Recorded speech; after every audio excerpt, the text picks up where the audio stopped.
அந்த 3 யூனிட்டே நீ பெர்ஃபெக்ட்டா 100% படிச்சேன்டா சி கன்ஃபார்ம் 55 மார்க்ஸ் கன்ஃபார்ம்.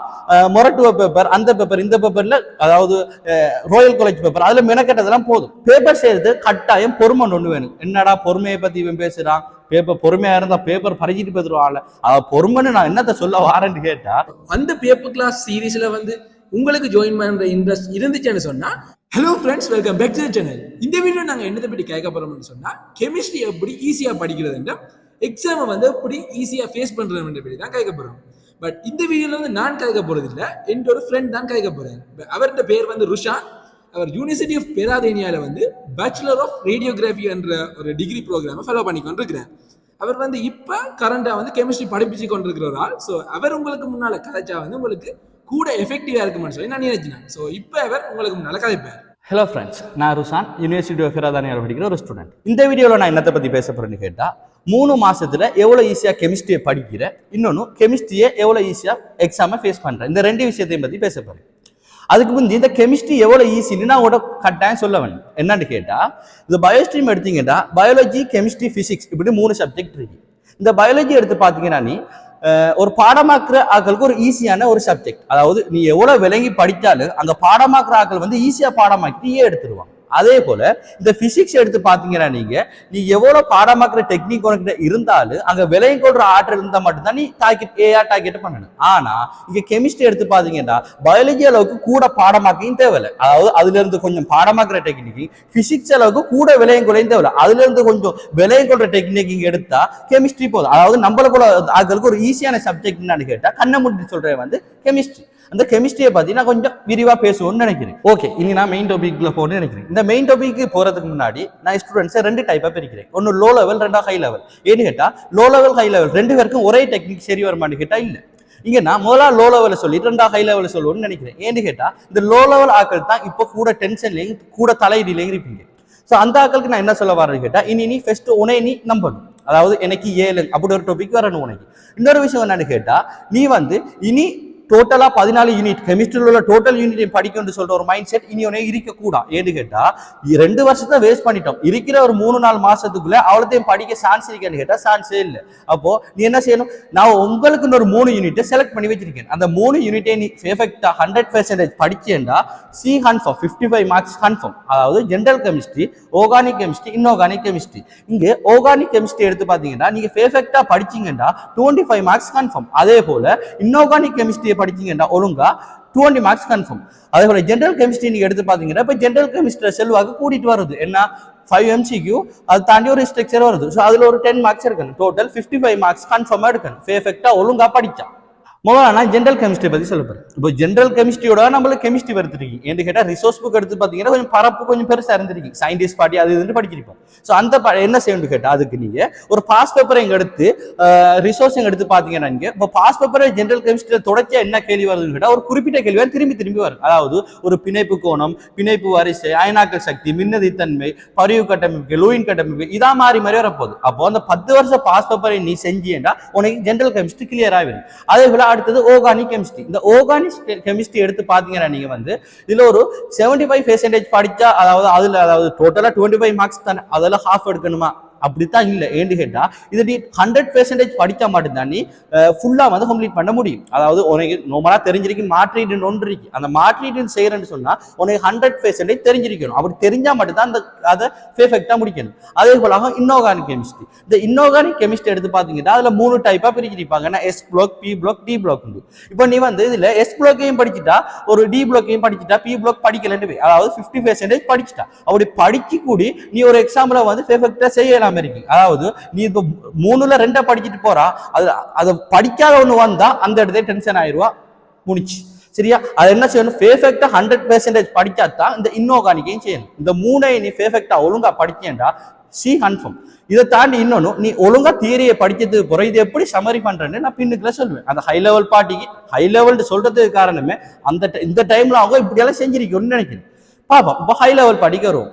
இந்த ஹை லெவல் பார்ட்டியை பொறுத்த அளவுக்கு முதல்ல நீங்க என்ன செய்யணும்னு கேட்டா நீங்க ஒரு இன்ஆர்கானிக், ஆர்கானிக் எல்லாம் என்னத்தை எடுத்தாலும் அதாவது பெரிய கட்டில கெமிஸ்ட்ரி எழுதி வச்சிருப்பீங்க. உங்களுக்கு படிக்கிறதுக்கு ஒரு டெக்னிக் எடுக்கணும். அதாவது இப்போ ஆர்கானிக் கெமிஸ்ட்ரி எடுத்தீங்கன்னா நீங்க ஒரு 200 சால்ல எழுதிருப்பீங்க. அதை நீ உங்களுக்கு ஏற்ற போல ஒரு 15 சால்ல முடிக்கிற அளவுக்கு நீ எழுதியிருக்கணும். அதாவது இப்போ உதாரணத்துக்கு நான் ஒன்று சொல்றேன்டா, ஒரு அல்டிஹைட் எடுத்தீங்கன்னா ஒவ்வொரு தாக்கத்தை ஒவ்வொரு விதமா படிச்சிருப்பீங்க. ஆனா அந்த ஒரு தாக்கம் ஒழுங்கா தெரிஞ்சா போதும். அதாவது ஷார்ட் நோட்ஸ் போல எடுத்து வச்சுக்கணும். இப்போ ஆர்கானிக் எடுத்தீங்கன்னா நீங்க நார்மலா என்ன ஆகணும் இருக்கு, ஒரு தாக்கம், அந்த தயாரிப்பு, அது உருவாகிற பொறிமுறை எப்படி, அமிலகார இயல்பு, அதை தாண்டி ஐபிஎஸ்சி பேரிடு, இவ்வளவு வந்து அந்த ஆர்கானிக் கெமிஸ்ட்ரியில இருக்கிறது. இதைத்தான் நம்ம பெருசா நினைச்சிட்டு இருக்கோம். இதை நீ ஆல்ரெடி நீ ஒழுங்கா செஞ்சு வச்சிருந்தா தான் நீ அந்த ஹை லெவல் ஸ்டூடெண்ட்ஸ்க்குள்ள வரீங்க. அடுத்து இரண்டாவது விஷயம் என்னன்னு கேட்டா, இவ்வளவு காலம் மொரட்டுவ பேப்பர், அந்த பேப்பர், இந்த பேப்பர்ல, அதாவது ராயல் காலேஜ் பேப்பர், அதுல மெனக்கெட்டதெல்லாம் போதும். என்று கேட்டா அது உங்களோட நுழைச்சி ஒரு அதிகரிக்கிறதுக்கு ஒரு விஷயமாக விட அது ஃபைனல் எக்ஸாமுக்கு அவ்வளோ யூஸ் இல்லை. அதாவது உங்களுக்கு ஃபைனல் எக்ஸாமுக்கு யூஸ் ஆக போறது என்னன்னு கேட்டா பாஸ் பேப்பர். அதாவது இனி நீ பாஸ் பேப்பரை கொஞ்சம் ஆர்வத்தை கூட்டிக்கொள்ளணும். அந்த ஆர்வத்தை எப்படி கூட்டிக்கொள்ளணும்னு கேட்டீங்கன்னா, இப்போ நீ ஒரு எம்சிக்யூ செய்யறேன்னு கேட்டா அந்த எம்சிக்யூக்கு இப்படித்தானே விட எடுக்கணும். ஒரு கணக்கு பாடம் எடுத்தீங்கன்னா இப்படித்தானே விட எடுக்கணும். வேற மெத்தட்ல போகலாமா, அதாவது விளக்கத்தோட படிக்கணும். இன்னொன்று ஒரு முக்கியமான விஷயம் என்னன்னு கேட்டா, இனி டைம் வச்சு படிக்கணும். டைம் வச்சு படிக்கணும் என்னத்தை சொல்ல வரேன்னு கேட்டா, பேப்பர்ல டைம் வச்சு செய்யணும். இவ்வளவு காலம் சும்மா தனித்தனியாலும் செஞ்சிருப்பா ஜென்ரல் இங்கெல்லாம் இது இருக்கு. ஆனா இனி வந்து ஒரு ஃபுல் பேப்பரை வந்து தனித்தனியானி 2 hours வச்சு செய்யணும். இன்னொரு விஷயம் என்னன்னு கேட்டா, இனி உனக்கு டைம் இருந்தா, அதாவது நீ படிக்கிறது மீட்டல்ட்ட, உனக்கு ஆல்ரெடி எல்லாம் நுழைச்சி இருக்கு, அப்ப படிக்கிறது மீட்டல்ட்ட உன்ட வேற அறிக்க போகுது. அப்போ உனக்கு டைம் இருந்தா நீ லோ லெவல் ஸ்டூடெண்ட்ஸ் ஆக்களுக்கு நீ விளங்கப்படுத்துற மூலம் உன்னை நுழைச்சி, அதாவது ஞாபக சக்தி உனக்கு இன்னும் கூடும். இவ்வளவு நாள் நீ கெமிஸ்ட்ரியில ஒரு யூனிட்டை படிக்கிறதுக்கு உனக்கு நிறைய நாள் பேத்திருக்கீங்க, அதாவது ஒரு 1 month ஆகுது பேத்திருக்கீங்க சில யூனிட்டுக்கு, பெரிய யூனிட்டுக்கு. இனி உண்ட டேலண்ட் எப்படி இருக்குன்னு கேட்டா, அதை எவ்வளவு ஈஸியா உனக்கு ஏத்த போல எவ்வளவு ஈஸியா படிக்கிற, உனக்கு ஏத்த போல படிக்கணும், உனக்கு ஏற்ற போல நோட்ஸ் எடுக்கணும். இப்படி வந்து நீ படிக்கிறதுக்கு வந்து உனக்கு ஏற்ற ஒரு மெத்தட்ல நீ படிக்கிட்டு போகணும். இதை தாண்டி நான் எல்லாருக்கும் கொமனா சொல்ல வந்த என்னன்னு கேட்டா, இப்போ பேப்பர் செய்யற ஒரு மெத்தட்டை பாத்தீங்கன்னா நீங்க லோ லெவல் ஹை லெவல் யாரா இருந்தாலும் பேப்பர் செய்யறது ஒரே மெத்தட் தான். என்ன ஒரு 4 விஷயத்த நான் பொதுவா பேசப்படுறேன். ஒன்னு, பேப்பர் செய்யறது கட்டாயம் பொறுமை ஒண்ணு வேணும். என்னடா பொறுமையை பத்தி இவன் பேசுறான், பேப்பர் பொறுமையா இருந்தா பேப்பர் பறிச்சிட்டு போயிருவாள், பொறுமைன்னு நான் என்னத்த சொல்ல வாரேன்னு கேட்டா, ஒரு கேள்வியை முழுமையா வாசிக்கணும். அதாவது நம்ம ஒரு ஈஸியான கேள்வி இருக்கு, அறமுறையோட வாசிட்டு நம்ம தெரிஞ்ச, அதாவது ரோங்கா விட எழுதிட்டு போறோம். அதாவது அது கூற்று கேள்வி ஏபிசிடின்னு கெமிஸ்ட்ரியில இருக்கு. அப்போ லாஸ்ட் வரைக்கும் அந்த கூற்று ஒழுங்கா வாசிக்கணும். இதான் அந்த பொறுமைன்னு சொல்றது. இது ஒரு முக்கியமான விஷயம்.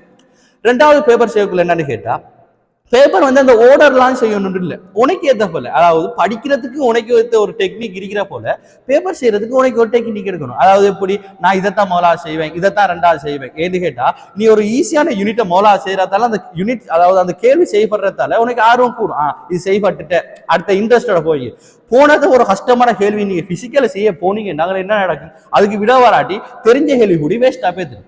3வது ஒரு முக்கியமான விஷயம், இது வந்து என்ன என் அனுபவத்துல என் ஃப்ரெண்ட்ஸ் பார்த்து எல்லாரையும் வச்சு நான் நோமலா சொல்றேன், என்ன கேட்டா ஃப்ரெண்ட்ஸ் பார்ட்டியை வச்சு சொல்றேன்.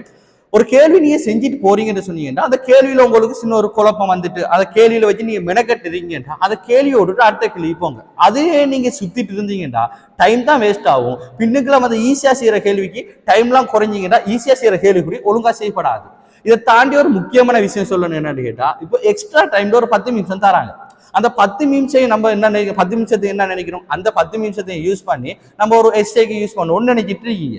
அப்படி நானும் யூஸ் பண்ணேன், எத்தனை எக்ஸாம்ல யூஸ் பண்ணிருக்கீங்க. அப்படி யூஸ் பண்ணி என்ன நடந்திருக்கீங்க, கேள்வியை ஒழுங்கா செலக்ட் பண்ணாதால அப்புறம் கேள்வியை செஞ்சுட்டு போகணும், அரைகுறையில நின்று. அப்படி நின்ற டைம்ல நான் என்னத்தை யோசிப்பேன்னு கேட்டா, இதை விட இது ஈஸியா இருக்குன்னு மத்த கேள்வி செய்வேன். இது இப்படி அரை மணி நேரத்தை நம்ம வேஸ்ட் ஆக்குறதை விட அது 10 நிமிஷத்தை மெனக்கட்டு ஒழுங்கா கேள்வியை செலக்ட் பண்ணினால எவ்வளோ டைமை மிச்சப்படுத்தணும். ஓகே, நான் பேச வந்த டாபிக்கை பேசிட்டேன். அதாவது கெமிஸ்ட்ரி எவ்வளவு ஈஸியா படிக்கிற, கெமிஸ்ட்ரி எக்ஸாமை எப்படி ஈஸியா ஃபேஸ் பண்றது, ரெண்டையும் பேசிட்டேன். அதாவது குறிப்பிட்ட ட்ரிக்ஸே சொல்லிருக்கு. இதை தாண்டி இன்னும் ட்ரிக்ஸ் இருக்கு. அதாவது இந்த வீடியோ ஷோர்ட்டா முடிக்கின்ற ஒரு நோக்கத்துக்கு வேண்டியா குறிப்பிட்ட ஒரு 2-3 ட்ரிக்ஸோட நான் முடிக்கிட்டேன்.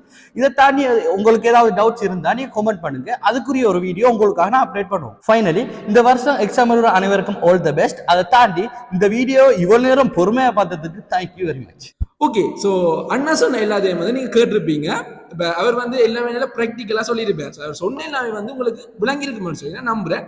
அந்த டெக்னிக்ஸ் எல்லாம் நீங்கள் யூஸ் பண்ணீங்கன்னு சொன்னால் ஷுவராக வந்து ஒரு சக்ஸஸ் வந்து நீங்கள் பார்க்கலாம். ஓகே, அண்ட் மற்ற முக்கியமான விஷயம் என்னன்னு சொன்னால், இப்போ இந்த வீடியோவில் கதைச்ச அண்ணா வந்து ஒரு பேப்பர் கிளாஸ் சீரீஸ் செய்ய போகிறார். ஒரு 10 வருஷம் பேப்பர் எடுத்து அது ஓர்டரில் செஞ்சு கொண்டு இருக்க போகிறார்.